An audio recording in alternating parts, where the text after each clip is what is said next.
Je pratique en chirurgie esthétique depuis 2017.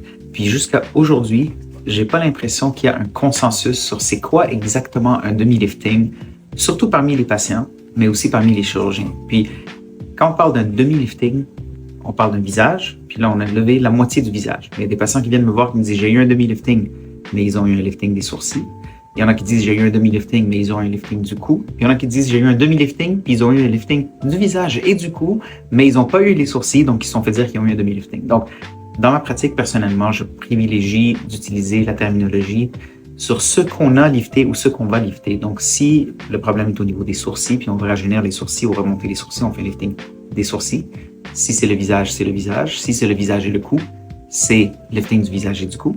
Et si c'est juste le cou, c'est juste le cou. Puis le cou, on peut l'approcher par en arrière, donc une approche postérieure, ou par en avant, une approche antérieure. Donc ça, c'est une façon très simplifiée de voir les choses, mais pour moi, personnellement, je trouve ça plus clair, parce qu'un demi-lifting peut dire tellement de choses pour beaucoup de personnes. Donc, idéalement, on essaye d'utiliser plus les termes de ce qu'on est en train de lifter et non pas des pourcentages.